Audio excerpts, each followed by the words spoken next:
Estimados internautas, cordiais saudações. Bem-vindos a mais uma edição do nosso podcast Chá de Coaching e Liderança, que vai na sua 43ª edição e vai ao ar nas nossas plataformas Facebook e YouTube todos os sábados pelas 14 horas. Este programa, em formato de podcast, tem o intuito de atrair líderes que sejam homens, mulheres, que se destacam nas mais diversas esferas de atividade econômico, social, ambiental, político, arte, cultura e áreas afins, para que eles, na primeira pessoa, possam fazer-se neste local e poderem partilhar convosco, o público que nos segue, as suas lições de liderança na base da sua própria trajetória de vida. É assim que a abordagem que nós seguimos é inspirada no modelo de gestão por competências CHA, C de conhecimento, H de habilidade e A de atitudes. Nestas lições de liderança narradas pelos líderes, eles dão a conhecer que conhecimentos teóricos é que eles adquiriram, que habilidades ou saber fazer prático, técnicas e ferramentas alcançaram para complementar aquele conhecimento teórico, e que atitudes, isto é, saber ser, estar, comportamento, atitude, é que eles impregnaram na sua conduta para forjar um caráter que acomode quer o conhecimento no plano teórico, quer o conhecimento no plano prático. E como tal, a técnica que nós usamos é a comunicação, pois sabemos que se a liderança está para a comunicação também está para a liderança. E a comunicação para a liderança é uma ferramenta através da qual os líderes partilham as suas ideias de forma fluida, corrente, clara e sólida. Então, como tal, este é um espaço, é uma forma pelo qual os líderes conectam-se, partilham e juntos crescem, com a ambição de contribuir para a formação de uma sociedade moçambicana de líderes que sejam conscientes, responsáveis e empáticos. Temos como líder convidado para o dia de hoje Rogério Marques Júnior, ele que é licenciado em jornalismo, consultor internacional em comunicação, especialista em mobilização de fundos e em desenvolvimento de projetos sociais. Isto e muito mais, na primeira pessoa, Rogério Marques, bem-vindo ao nosso podcast. Muito obrigado por este convite, é um prazer estar aqui, poder conversar sobre aspectos tão relevantes que têm a ver com liderança, que considero serem a força motriz para o desenvolvimento de qualquer, diria, nação. Muito obrigado, Antônio. Muito obrigado, Rogério. Disse assim algo muito robusto, estruturante. Estava a enquadrar, a inserir a liderança na matriz das forças que capitaneiam ao desenvolvimento de uma nação. Sim. Neste plano, eu gostava de compreender como é que vê a liderança do país, a liderança moçambicana, como é que descreve ou caracteriza a liderança moçambicana, e se quiser pode-se olhar em específico para juvenil, empreendedora juvenil. Exatamente. Bem, eu acho que a nossa liderança em Moçambique, se fosse para caracterizar, eu diria que estamos em ascensão e estamos na fase de descobrimentos. Nota-se hoje em dia uma grande avalanche de jovens que têm entrado para o caminho, o ramo do empreendedorismo, e necessariamente estes jovens também são buscados ou forçados a aprender a liderar, mesmo que não tivessem aprendido a liderança em tanto que tal no seu histórico, não é? E isso agrada-me, quer dizer, ver jovens que estão a pautar por este caminho de empreender e ao mesmo tempo aprender a liderar. E há vários exemplos por aqui na praça, sem querer mencionar nomes, e são jovens que tu vês que têm adotado posturas, diria, de padrões internacionais de liderança, que colocam os jovens a pé de igualdade de um empreendedor que, por exemplo, esteja nos Estados Unidos da América. Quer dizer, um empreendedor que pauta pela ética, integridade, transparência no seu processo de fazer negócio, acaba sendo esse empreendedor modelo. E nós temos aqui na praça. Então, é algo que me inspira bastante, sobretudo quando olho para aquela camada minha, camada jovem. É uma camada muito promissora.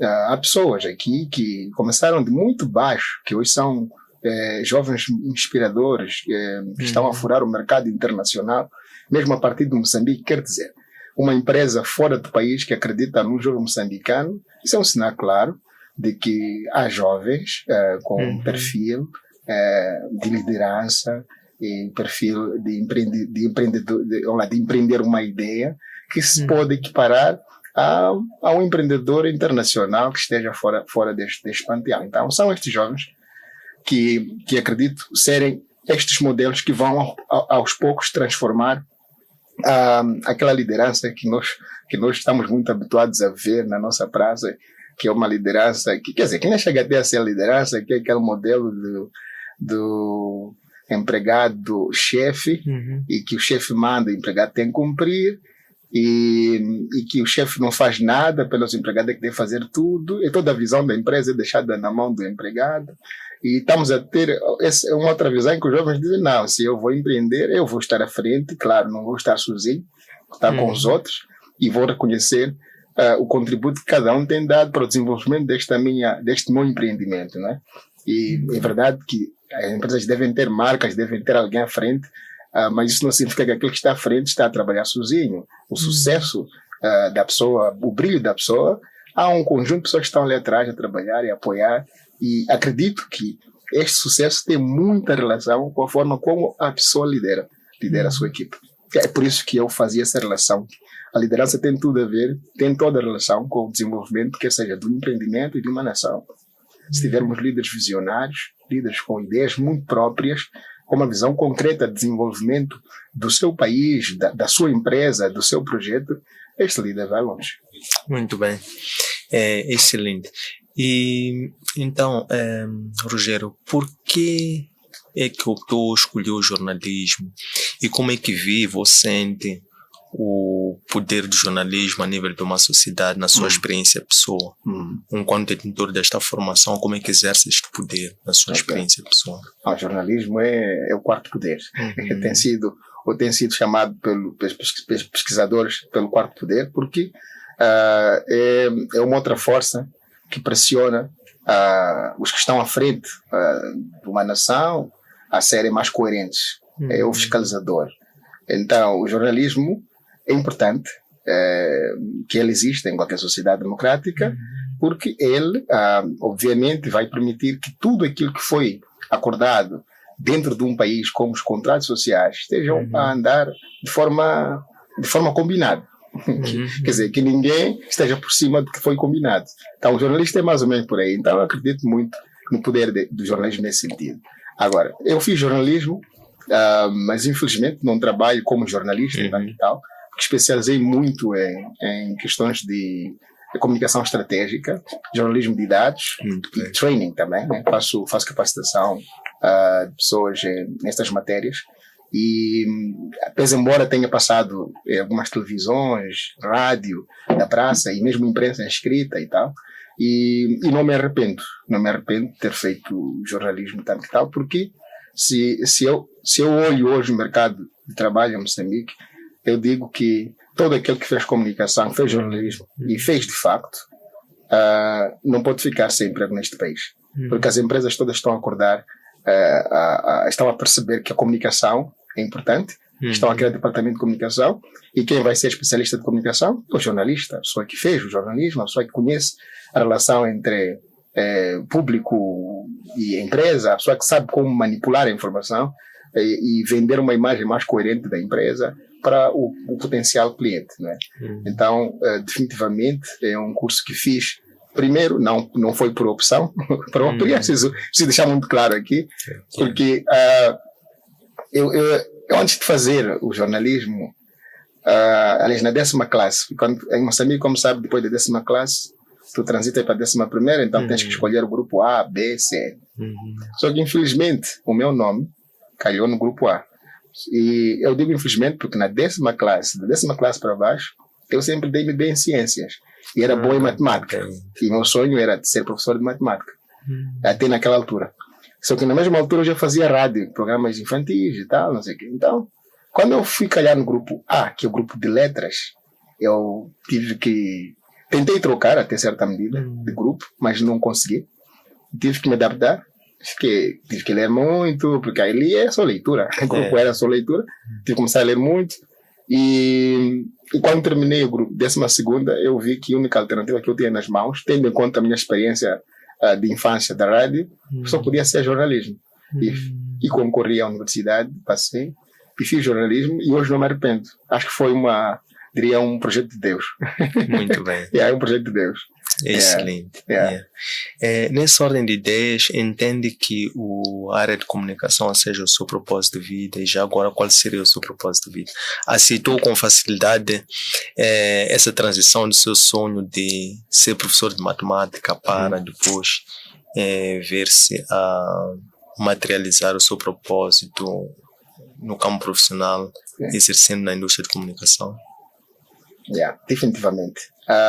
Quando eu vou fazer jornalismo, na verdade eu não tinha ainda uma ideia clara do que eu ia fazer da minha vida, porque eu desde sempre tive uma postura muito simples. A minha postura de vida foi abraçar qualquer oportunidade que me viesse, desde muito pequeno, e isto foi me permitindo saber o que é que eu sou bom, no que é que eu sou bom, e no que é que definitivamente eu devo abraçar profissionalmente.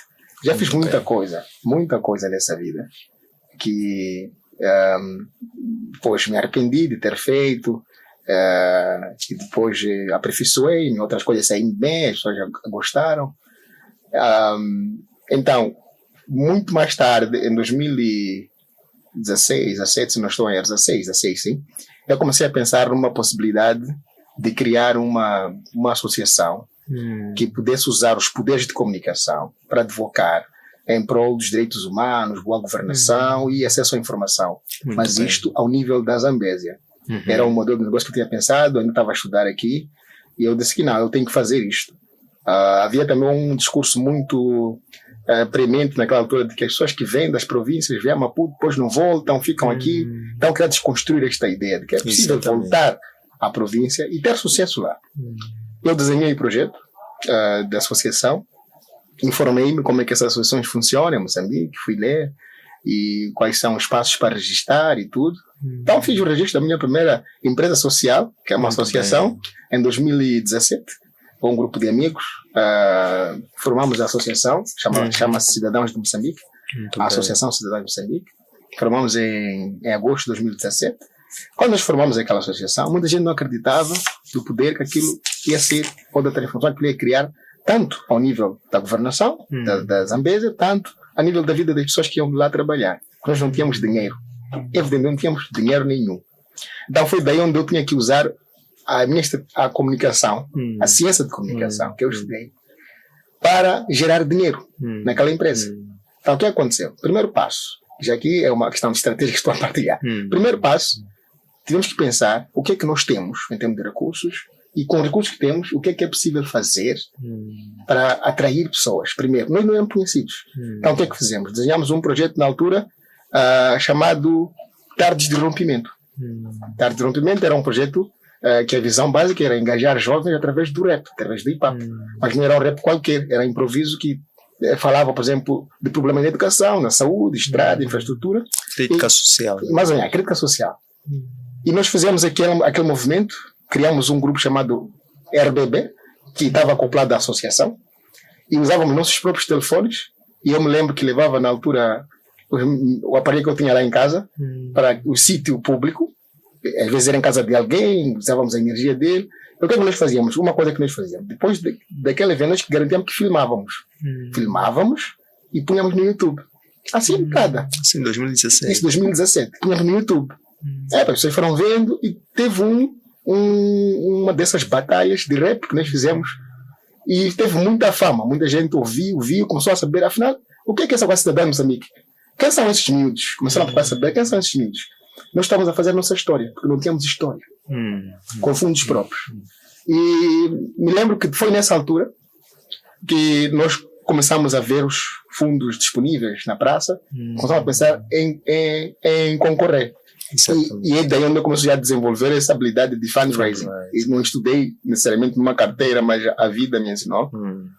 Desenvolvemos projetos sociais na altura e fomos submetendo. Já tínhamos história. E conseguimos, graças a Deus, o primeiro doador, mesmo no final de 2017, entramos com o primeiro doador. Depois vieram mais outros, ficamos com quase os 5 doadores. Não posso aqui mencionar os nomes. Mas o que me orgulha é que começamos do zero e conseguimos ter um escritório, não era próprio, mas alugávamos numa zona nobre da cidade, e conseguimos mobilizar pessoas importantes, uma figura do embaixador, não é? Um embaixador, não posso também dizer uma questão de coisa, que saiu de Maputo para Quelimane só para encontrar-se com a nossa associação. Então, dali eles começaram a ganhar visibilidade, notoriedade, empregamos jovens, cerca de 60 jovens foram empregados na associação, como ativistas de vários projetos que nós tínhamos. Então, foi dali onde eu percebi uma coisa muito simples, que se nós conseguimos ter dinheiro aqui, é comunicação. Por que eu digo isso? A forma como as pessoas nos viam lá fora, viam-nos como leões. Nós éramos leões, mas apesar de sermos formigas, exatamente, nós éramos vistos como leões. Quando a pessoa chegasse ao nosso escritório, com aspecto de formiga, mais ou menos por aí. Quando a pessoa chegasse ao nosso escritório, ficavam admirados na positiva ou negativa, não sei se que aquilo. Eles chegavam e diziam: olha, só são vocês 4 aqui, e o vosso escritório é só esse pequeno. Eles pensavam que isso fosse uma coisa grande. Mas eu disse: não, esse comentário é um comentário de que a forma como estamos a ser percebidos é que nós somos leões, somos competentes primeiro, somos capazes, e então foi daí onde eu percebi que a comunicação permitiu criar uma percepção muito otimista da nossa associação, e os doadores nunca tiveram dúvida da nossa capacidade. E, de facto, também tivemos uma equipa interessante na altura, um bom gestor financeiro é muito importante. Uma pessoa que cuida bem do dinheiro, que presta bem contas ao doador, e, claro, uma liderança também muito coerente, que não vai contra os princípios dos doadores, né, e de gestão de dinheiro. Isso é muito importante. Então, mas a comunicação foi o que nos catapultou de 0 para 100%.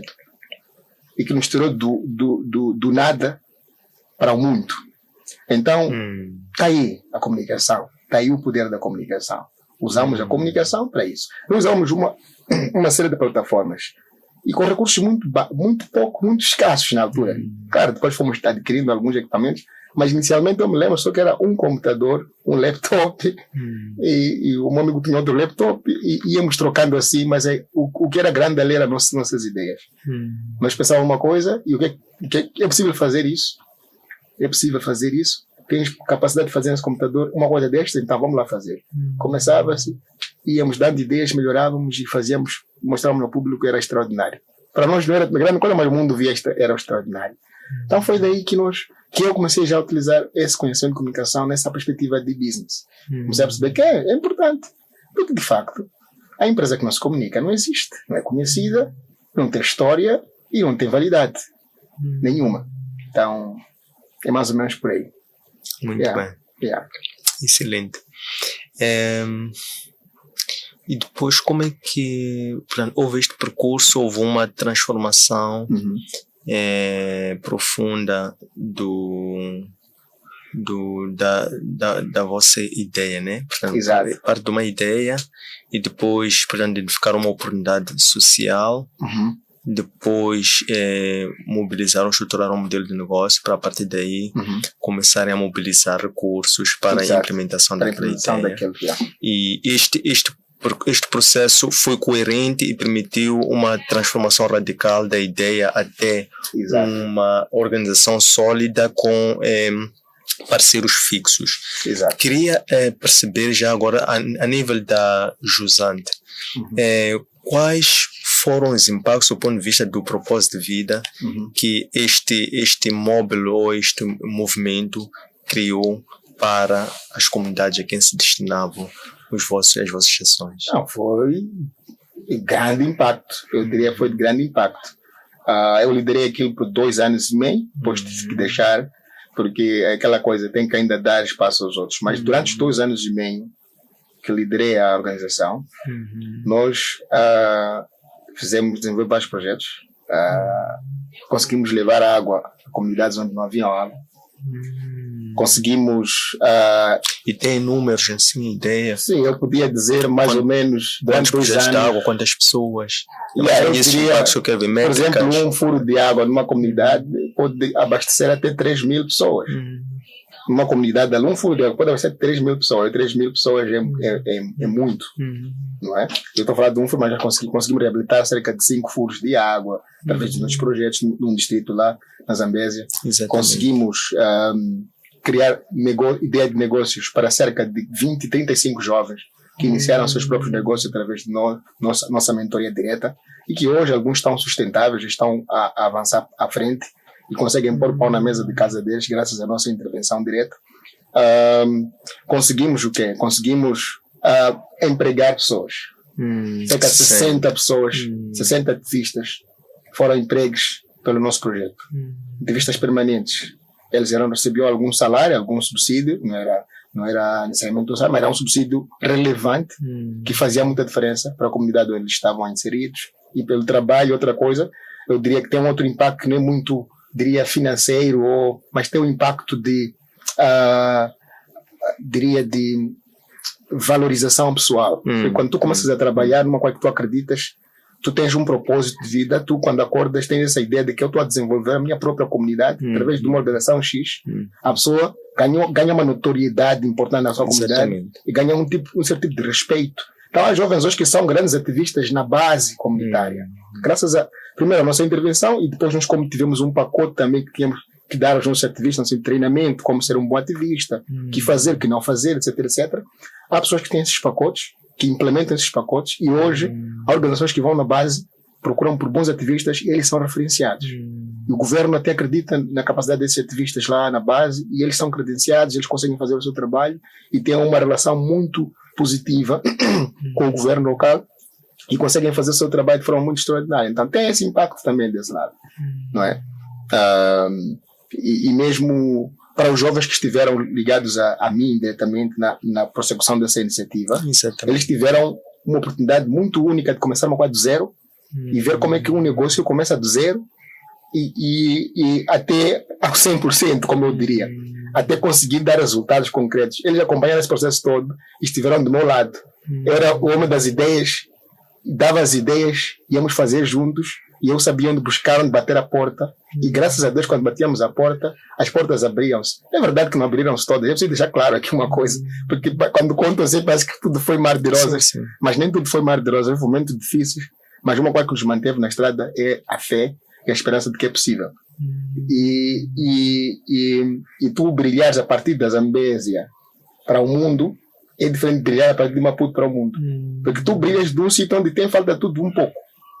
E tu consegues fazer coisa extraordinária para o mundo. O mundo diz, se aqueles que estão lá, que dormem no saco, conseguem fazer esse trabalho extraordinário, quanto então que está aqui, que dorme de um ar-condicionado, uma boa cama, e faz mais ou menos a mesma coisa que quem está a fazer? É verdade que a valorização vai mais para aquele que tem dificuldades e consegue fazer. Então nós conseguimos destacar-se assim, e há pessoas que trabalharam comigo diretamente, que hoje têm suas próprias empresas. Mas eles motivaram-se aonde? Motivaram-se ali, na Cidadãos de Moçambique. Tenho cerca de 4 jovens diretos que eu conheço que abriram suas próprias empresas, não estão a trabalhar para ninguém diretamente e suas empresas estão a ser sustentáveis pouco a pouco e estão aí para frente. Muito bem. Excelente. Então, são impactos que podia mencionar. Muito palpáveis, concretos. E para mim, pessoal, para mim pessoalmente, isto garantiu-me portas internacionais. Foi a partir daí onde eu viajei muito para o mundo. Falei muito com doadores, fui aprendendo linguagem do doador, como é que se aborda um doador, não é? E o meu nome ficou na boca dos doadores. E até hoje essas relações mantêm-se. Tenho boas relações com muita gente. Fiz uma rede muito grande em África, Europa, e um pouco pela Ásia, não é? Então, é por causa daquela notoriedade lá embaixo. O mundo ficou a saber e o mundo reconheceu. Muito bem. Para além destes 2 elementos, a fé e a esperança, enquanto combustíveis para acreditar no projeto, que outro momento, que outro elemento, o que mais se apegou, o que lhe deu a segurança, a confiança de que aquele projeto poderia ir a bom porto? Uma coisa muito básica. Eu tinha fé que era possível, primeiro porque no local não existia uma coisa igual. Na Zambésia não havia uma associação que trabalhava no que nós trabalhávamos. Primeiro ponto. Segundo, porque havia muita necessidade do nosso tipo de serviço que vinham fazer por parte dos doadores. Não é? Então, é verdade que que aconteceu, nós batíamos portas erradas inicialmente, por isso não dava muito certo, não sei o quê. E nós ficamos atentos que haviam doadores que lançavam concursos específicos da área do nosso trabalho.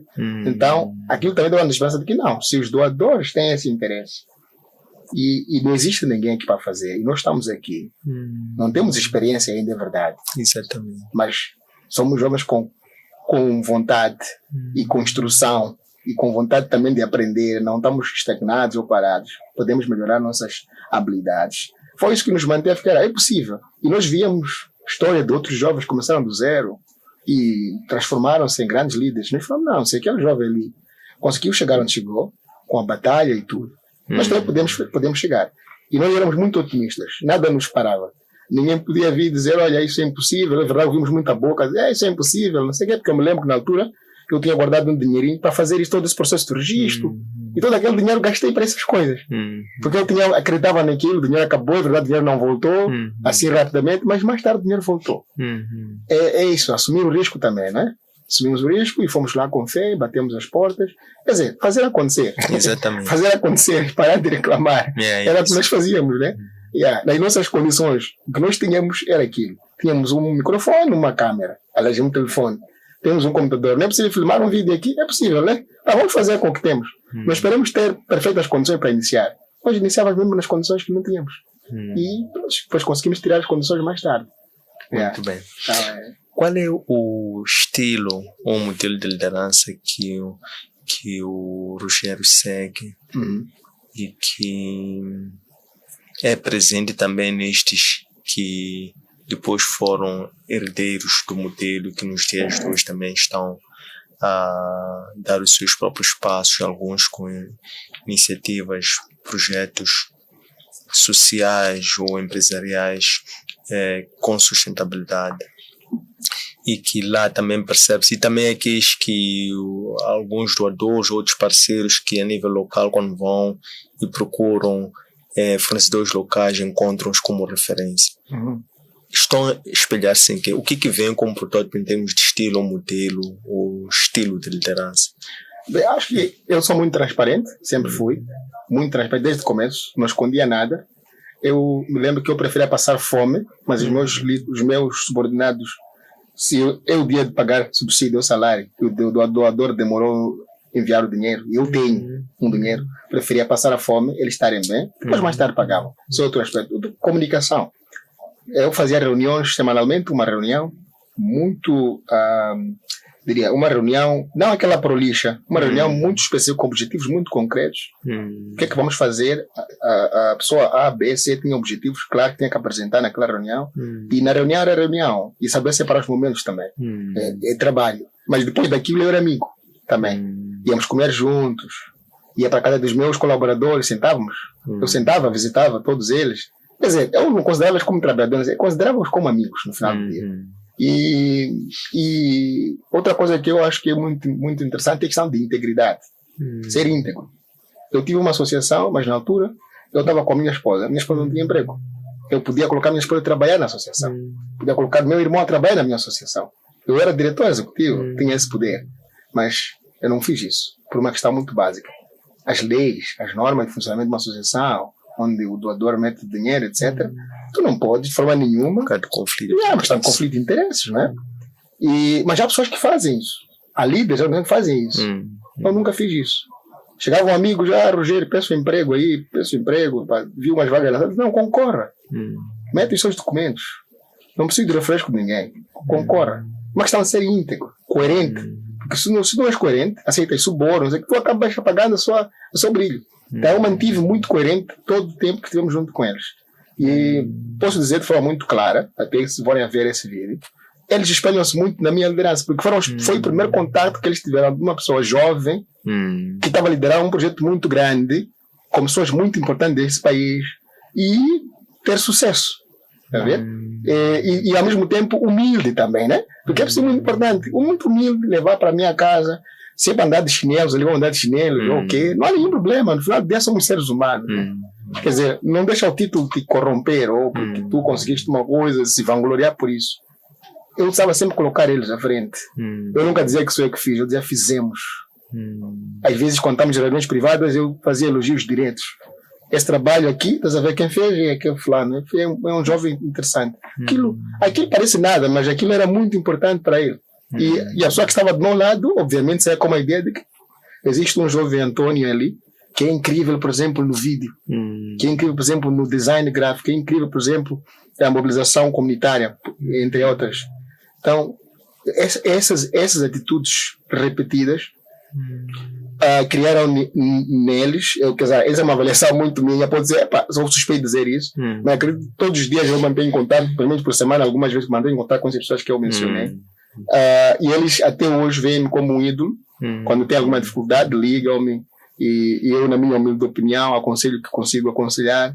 Eles, querendo, podem seguir ou não seguem. Claro, as opiniões são para ser seguidas, até podem não ser relevantes, mas são pessoas que até hoje, quando me veem na rua, sabem dizer que, olha, aquele jovem foi meu ponto de referência para eu estar onde estou. Não é? E eu me orgulho por isso. Não são muitos. Se existem, eu não conheço outros, mas estes eu conheço diretamente, trabalham comigo e hoje estão onde estão. Graças talvez a esse modelo de liderança que eu adotei. Quer dizer, não li nenhum sítio, é preciso muito perceber também. Não li nenhum sítio. Mas é uma questão que faz parte da meu caráter. Sim. É uma coisa que está dentro de mim, é meu caráter. Não consigo não ser transparente. Muito bem. Qual é a importância do conhecimento e do autoconhecimento para a liderança? Por um lado, e por outro lado, quem são os líderes que são referência para si, Rogério? É quem que... essa pergunta... acho que conhecimento é tudo. Claro, sem conhecimento, tu não fazes nada, né? Conhecimento é muito importante. Mas aqui tem um ponto. Ninguém devia te dar. Conhecimento está aí, disponível. Hoje em dia com a internet, é só uma questão de sentar, dar-se tempo e buscar aprender o que tu queres aprender. Dar-se tempo e aprender o que tu queres aprender. Hoje em dia não se inventa a roda já foi inventada. O que se faz é ver qual é a roda do amigo A e talvez tentar melhorar. Se a roda vai dessa forma, talvez a tua vai de uma outra forma, mas tudo é roda. Então, conhecimento é muito importante. O líder tem que ser uma pessoa que tem contato profundo com os livros. E tem que ler a sua área, tem que saber a sua área. Não pode, quer dizer, não faz sentido um indivíduo, por exemplo, que diz que é consultor de comunicação e não saber, por exemplo, teorias básicas de comunicação, não saber falar disto, não saber, por exemplo, falar quem é o pai da comunicação, coisas dessas, é muito básicas, né? Não faz sentido. Então, o líder tem que ler, tem que atualizar-se todos os dias. O que está acontecendo no seu ramo de trabalho? Se você é líder no teu líder, tem que ver quais são os modelos de negócio que estão a acontecer hoje. Tu não pode ficar estagnado, o mundo está dinâmico.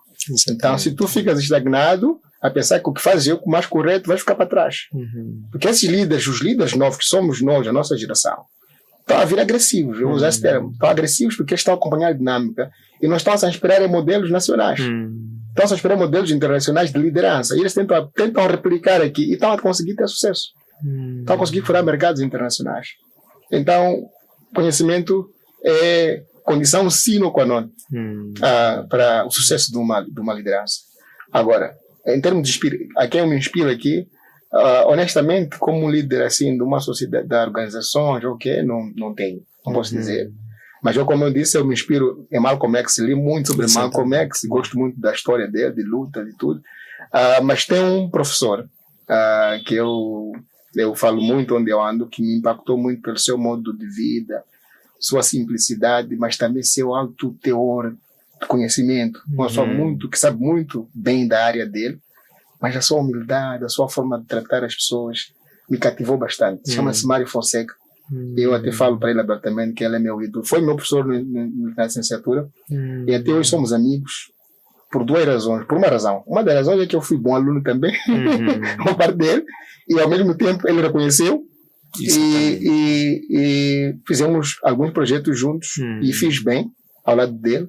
Ele deu muitas oportunidades no sentido de, olha, vou abrir essa porta para ver o que podes fazer. Eu fiz bem, ele gostou e continuamos conectados. Mas ele é uma pessoa é um modelo eu diria de liderança também, porque ele como professor foi excelente.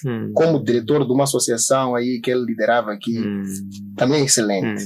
Quer dizer, apesar de ser uma pessoa muito ocupada, ele é extremamente ocupado, faz muitas coisas, mas tu não percebe que ele faz muitas coisas.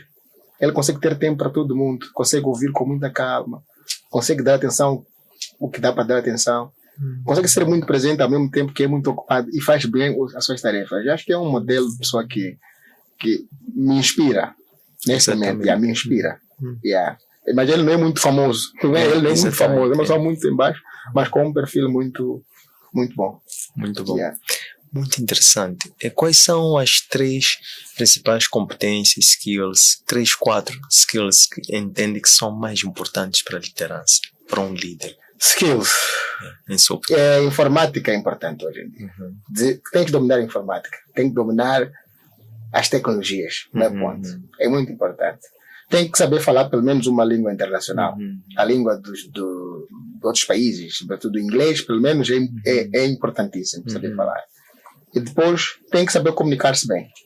Comunicar-se bem, colocar suas ideias. Quando vais vender suas ideias, não devagar muito, ir direto ao ponto, saber dizer o que você quer de forma coerente, de forma impactante também. Exato. É importante. Depois, o que eu acho que é muito importante, eu diria, como é que parece um pouco próximo a isto aqui, mas sobretudo aos jovens que estão a querer entrar no mercado de trabalho, eu tenho dito que é importante estar disponível ao voluntariado, né? Eu digo voluntariado, é muito importante que o jovem tenha uma predisposição de voluntariar-se em trabalhos comunitários. Sim. Por mais que não deem dinheiro hoje, mas ele vai buscar uma coisa ali, é conhecimento. E quando ele termina a universidade, já tem um CV com algumas experiências feitas. Já não é só licenciado e não tem nenhuma experiência feita em lugar nenhum. E hoje em dia, obviamente, se tu quer dizer que eu faço isso, a escola só por si não é suficiente. Não comprova que tu sabes fazer. Tu tens teoria, mas não tens a prática. Então, voluntariado é muito importante, que eu acho que são esses 4 elementos que eu aconselharia as pessoas a desenvolverem. Muito bem. Enquanto entrando agora já para o campo de liderança aplicada, vamos lá, em empreendedorismo, e o Rogério como um empreendedor social e empresarial também. Exato. Queria compreender como é que combina essas 2 áreas de empreendedorismo para formar um modelo próprio, específico, criando uma relação de interdependência, sinergia e até de sustentabilidade, por assim dizer, a longo prazo. É uma coisa muito simples. Por exemplo, neste momento eu tenho uma empresa que atua no ramo de educação, training, centro de formação, OSIWA. E depois tenho uma plataforma mais ou menos que nem isto, chama-se Youth Reference Hub, onde eu converso também com jovens sobre isto, sobre percurso. Jovens que eu conheço, que começaram do zero, que hoje são alguma coisa, e eu só quero saber como é que chegaram lá. Se tiveram padrinhos, se não tiveram padrinhos, se foi luta deles, não foi. Então, tem essa coisa. É muito simples, por exemplo, ali no training eu posso formar pessoas que depois podem me ser úteis nesta iniciativa Youth Reference Hub, que é o tal empreendedorismo social. A coisa aqui do Youth Reference Hub ainda está em maturação, ainda não está muito maduro a coisa, mas já tive experiência, ainda assim não maduro, de trabalhar, por exemplo, com estagiários da Universidade de Virgínia, através de um concurso que eles lançaram. Eu concorri e deu certo. Trabalhei durante 6 meses com eles. Eles ajudaram a fazer o setup da coisa, da empresa e tudo, ver os princípios de internet estavam bem, no ponto e tudo. Fizemos isso no ano passado. E neste ano é o ano que eu já estou a pensar em fazer um scale-up da coisa, né? Então, se me perguntam de sustentabilidade entre todas as coisas que eu faço, não conseguir dizer assim, tipo, diretamente, mas eu posso dar esse exemplo dos que vão ser formados, por exemplo, no meu centro de formação, que são potenciais colaboradores voluntários, é preciso frisar isso, na Youth Reference Hub. Porque ali no centro de formação eu posso ensinar a editar vídeos, posso ensinar a manejar redes sociais, posso ensinar a desenvolver planos estratégicos de comunicação, posso ensinar uma série de coisas. E depois qual é o campo prático? Eu dou um espaço prático. Está aqui a Youth Reference Hub, tem esse desafio, desenvolve lá uma coisa assim, então, por exemplo. E a pessoa tem automaticamente uma experiência e pode futuramente ser um colaborador a longo prazo daquele projeto, daquela ideia, e ficar por lá por longo tempo. E serem eles próprios também que vão pegar a iniciativa para lá para frente. Porque é preciso é preciso olhar isto, que nós não somos eternos, temos nossas ideias, mas é preciso tu passar a sua visão para os outros. Os outros, em caso de tu partires para outra, serem capazes também de seguir com aquela visão. Para tu não ires com a tua visão. E tu ficas, a tua marca fica, o teu nome fica, e as pessoas vão dando seguimento. Tá? É mais ou menos nessa perspectiva que eu estou a pensar. Nesse momento tenho duas empresas. Uma de consultoria, e outra é esta de formação, e esta iniciativa é a parte da empresa social, que chama-se Future Pensar. Então, de alguma forma estão tudo conectado, porque na RMBJ Consulting, que é essa empresa de consultoria, eu faço muito serviços de comunicação. Estou sempre a ler coisa de comunicação. Às vezes tem clientes que chegam e querem um serviço específico, obviamente eu tenho que ler, e aquele conhecimento que eu adquiro aqui é importante para o treinamento que vou dar aqui, e depois levo as pessoas daqui. Tem um cliente que está aqui, posso colocar num projeto que eu estou a fazer como um assistente direto, para poder aprender como é que se faz as coisas, e dar-lhe esse poder de ele fazer um draft, eu poder ler e corrigir diretamente. Então essas coisas vão ajudar muito a integrar, né? E depois os parceiros também que vamos tendo, por exemplo, Antônio Sende pode ser um parceiro no futuro, não é? Da RMBJ ou da Youth Reference Hub, em que nós podemos fazer colaborações diretas, mandar um estudante ou formando do centro para aqui, para aprender alguma coisa que eu acho que também é importante para complementar o que aprendeu lá. Então, essas parcerias também que vamos fazendo ao longo do tempo podem ser úteis para essa, primeiro, sustentabilidade das empresas, e depois também a sustentabilidade do próprio indivíduo que se forma lá. Né? Então, são essas visões que existem. Mas ainda eu preciso dizer que está em maturação, são projetos de maturação. Então, em qualquer momento pode haver o boom. Mas está a estudar como sair da manta. Exatamente. E agora, como um mentor de vários outros jovens empreendedores em formação, outros que o seguem pelo trabalho, inspiram-se nele, como é que sente que é a reação deles quando transmite a sua experiência prática, dizendo que eu, quando comecei os primeiros passos, comecei com a minha própria ideia, não tinha material, não tinha capital, tinha ideia, e acreditei, levei à frente, levei adiante. Quando a maior parte dos jovens elencam ou entendem que o recurso mais importante, por exemplo, é capital, ou é o material, como é que vê a receptividade deles, e depois como é que, na base da sua própria experiência, corrige esta má percepção, que é uma viés. Como é que corrige, como é que contribui para... Uma pergunta muito profunda. Hoje em dia, eu não vou dizer diretamente das pessoas que eu mentorei ou que estão a seguir o caminho por si próprios. Eu vejo muita gente hoje desempregada, mas que foi à universidade, ficou lá 4 anos, está desempregado. O meu comentário com essas pessoas é que eu às vezes não sou muito pró a dizer que meta o CV no sítio X, não sei. Eu acredito muito que é possível. Não estou a dizer que todos nós temos que ser empreendedores, deve-se perceber isso, mas eu acredito muito que é possível que o indivíduo com conhecimento, em qualquer área que seja, possa iniciar uma ideia revolucionária e ser uma referência. E eu tenho dito, por exemplo, o mercado moçambicano, neste momento é um mercado muito fresco. É um mercado que faz o básico. Não está ainda alguém a fazer extraordinário. E se aparece alguém a fazer uma coisa extraordinária num nicho específico, essa pessoa obviamente vai conseguir ter clientes, vai conseguir ter notoriedade, vai conseguir ter credibilidade, etc. Agora, a recepção destes comentários, porque eu depois de dizer isso, eu digo que eu próprio sou exemplo disto.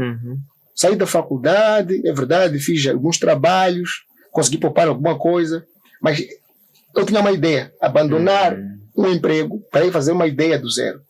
E sem saber onde bater as portas, não sei o quê. É uma questão de arriscar-se. Mas eu tinha uma visão clara de que é possível. Eu acreditava que era possível. Eu acho que tinha conhecimento suficiente para buscar o que eu tinha que buscar. Acho que tinha lido muita coisa aí de motivação que depois me criou esta fé incrível que ninguém podia me parar. Tá vendo? E eu tenho usado outro exemplo muito básico. Quando eu vim para aqui, para Maputo, eu vendia aqui crédito na rua. E vivi numa casa muito básica aqui no Polana Caniço. É só imaginar um quarto de 600 meticais por mês. Como é que era?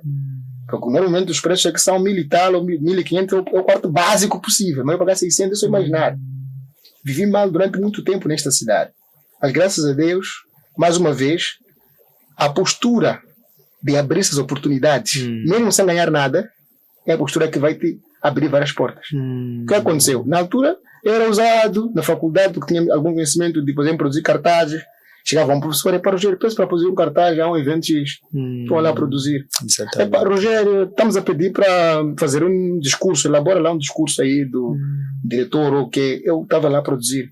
Para elaborar um PowerPoint bonito aí, não sei o que, da apresentação, eu estava ali. Não fazia gratuito. Exatamente. Mas eu estava a ganhar uma coisa muito básica. É quando você aceita fazer coisas gratuitas do seu chefe, seja do seu superior, automaticamente você está a ter poder sobre ele indiretamente. Isso eu percebi muito tarde, não percebi naquela altura. Certo. Mas hoje eu percebo que quando tu fazes isso, tu estás a ter um poder, estás a ter um poder sobre o seu chefe indiretamente, porque o seu chefe, primeiro ponto, confia em ti. Segundo ponto, ele acredita que qualquer problema naquela área, ele sabe em quem confiar. E é você. E um dia ele vai te dar uma oportunidade que tu vais ganhar dinheiro. E obviamente aconteceu. E hoje, apesar dos problemas todos que eu passei nessa cidade, eu tenho casa própria, vivo minimamente, quer dizer, faço parte de pessoas que vivem minimamente seguros, não é? Tenho o que comer, tenho onde dormir, isso para mim é o básico. Não é? Não tinha isso. Como consegui ter aqui, foi exatamente essa postura de primeira abertura, não sei o quê. Então eu conto isso aos jovens. Exatamente. Mas os jovens não acreditam hoje. Eu não sei porque que os jovens não acreditam. É como que ouvem e depois ficam parados, não fazem nada. Outra coisa, lê muito, ouve muitos podcasts, ouve muito aquela coisa de motivação, mas não saem da cadeira. Porque eu tenho dito que podes ouvir milhões de áudios de motivação. Porque o que tu precisas de motivação. O que tu precisas de ação. Motivação é importante, mas tu tens que, mesmo sem motivação, ter ação. Porque se tu ouves e depois não fazes nada, e depois os livros são corretos, os livros dão todos os passos. O primeiro passo é esse. Primeiro testa lá então, senta, faz. Os jovens não estão capazes de fazer isso. Estão completamente desesperados e com a ideia de que, por ter licenciatura, o mundo lhes deve favor. Ou o Estado lhes deve favor. Então, se eu tenho licenciado, o Estado tem que me empregar. Esse Estado é uma coisa que não presta porque não me está a empregar.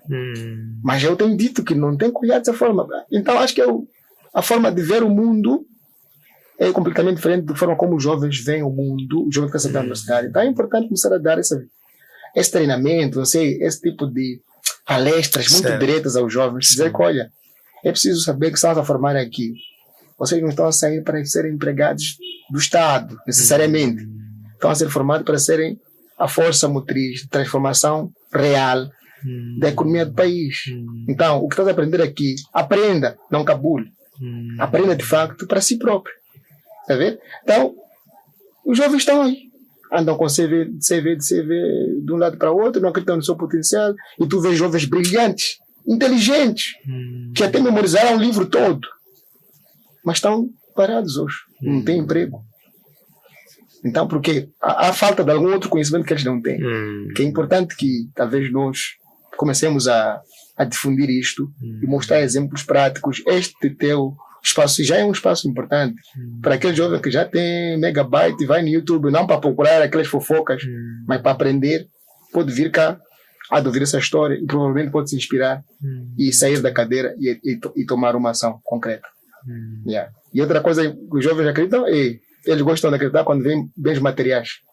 Por exemplo, hoje em dia, Antônio Sendi pode até querer convencer alguém, mas se você não prova que você tem um casarão, que você tem um carão, que você tem uma série de coisas com os ãos, eles simplesmente dizem que ele é um faminto, quem é aquele, quem é não sei o quê. Mas você até pode estar muito bem, mas não é importante. Se tu fores a ver, quem são mais seguidos nessa nossa sociedade para os jovens são pessoas que fazem a exibição dos bens materiais, mas não os que fazem exibição de conhecimento. Vais ver que, se calhar, a sua página tem muitos poucos likes, mas apesar de ser a página que tem recursos muito importantes para os jovens. Os jovens vão para aquele sítio lá onde tem fofoca. Então, o que é que estão a consumir os jovens? Que tipo de sociedade nós temos hoje? É complicado. Às vezes eu fico a perguntar como é que, às vezes disse, quem influencia quem? Se são os produtores de conteúdo, se são a audiência. Então, porque às vezes o que está a procurar é audiência. Mas que tipo de audiência? Eu acho que tua audiência pode ser pouca, mas é uma audiência de qualidade. Porque quem vem ver um podcast não é qualquer pessoa. Porque os jovens que não têm qualidade ficam a ver, gastam seu tempo todo a ver fofocas, essas coisas que não acrescentam nada. porque falam da vida do outro, é isso que eles perdem o seu tempo. Não, é preciso mesmo apostar nessa passagem dessa mensagem que é possível, de positividade, de que, olha, vai lá seu conhecimento aqui, nós vamos te ensinar como é que você, sendo professor ou sendo formado em física, como é que você, sendo formado em física, pode ser empreendedor em física. Exatamente. Tá vendo? Como é que você, sendo formado em química, pode ser empreendedor na área de química. Olha, observador, há muitas oportunidades. O que a química pode resolver? Quais são os problemas que a química vai resolver na sociedade? Já pensaste nisso? Ou só pensas que pode ser professor? Não, é preciso fazer isso. A recepção, pronto, no geral não é muito... eles já são abertos, óbvio, mas eu acho que a ação é que está a faltar. Realmente há um trabalho muito grande a nível do mindset, trabalhar o mindset. Esse é o termo correto. Por fim, a conversa vai muito boa, mas não é questão de limitação de tempo. Gostava de compreender como é que o Rogério trabalha-se assim, como é que cuida de si,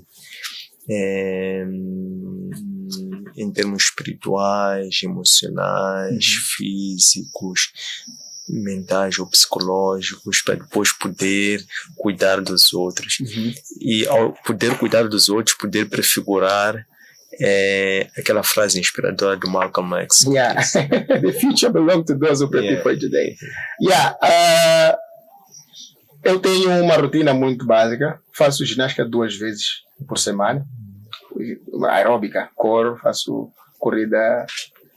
Eu vivo no Moalaz, na cláusula do Moalaz, uso a circular, corro ali na circular e volto para casa. Tenho o hábito de sempre ler a Bíblia, ler um texto qualquer, para poder me inspirar, para poder encontrar inspiração, sobretudo quando estou a sentir que não estou nos meus bons dias. Leio para poder encontrar força e correr, porque às vezes há dias que nós não estamos bem emocionalmente, mas nós não podemos mostrar ao mundo que nós não estamos bem. E às vezes aquela leitura, aquela meditação ajuda-me a ouvir aquelas palestras de motivação. Às vezes estou a andar, tenho o áudio a tocar e eu fico a ouvir aquele áudio e vai me dando outro tipo de energia. Quer dizer, o áudio me recorda que, olha, eu estou aqui por um propósito, ainda não é o fim, eu estou a continuar a lutar, não acabaste. E aquelas mensagens vão entrando no meu consciente e vão me criando um certo tipo de energia. Tenho 2 filhas lindas, umas princesas. Vivo com a minha esposa e pelo menos uma vez por mês levo-os para passear, conversar. E mesmo quando estou em casa, a minha filha mais velha já tem 3 anos. Tá importante tento conversar com ela no nível da idade dela, sobre aspectos que têm que ver mesmo com a vida, mas muito na idade dela. E acredito que ela está a crescer bem, de forma muito extraordinária, porque com 3 anos de idade ela faz coisas incríveis que eu, se calhar na idade dela, não fazia. Mas acredito que seja essa mentoria que eu faço, esse acompanhamento que eu faço regularmente. E tento ser um exemplo bom de pai em casa, um bom profissional. O que eu faço esse exercício todos os dias, é um exercício que tem que fazer todos os dias. Uma vez a outra visito familiares quando posso, e quando há de facto tempo mesmo.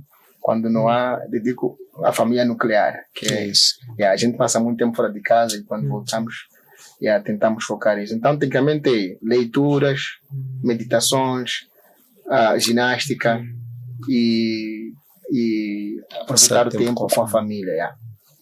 Muito bem. Então, são coisas que eu faço. Excelente. Nós estamos muito gratos pelo tempo que nos concedeu para poder nos transmitir as suas lições de liderança. E assim, portanto, por isso que podemos ouvir, acompanhar, desejamos muita força, muito bom ânimo e que mantenha essa constância e até continue a crescer como tem feito de uma forma astronômica de 2016 a esta parte. São 7 anos, é já um tempo considerável e mostra que já é um projeto muito sólido, muito maduro. Então, os nossos votos são que o Criador continue a inspirar-vos para que também, por sua vez, continue a inspirar muito mais pessoas. Muito obrigado. Que suas palavras se realizem. Muito obrigado. Muito obrigado.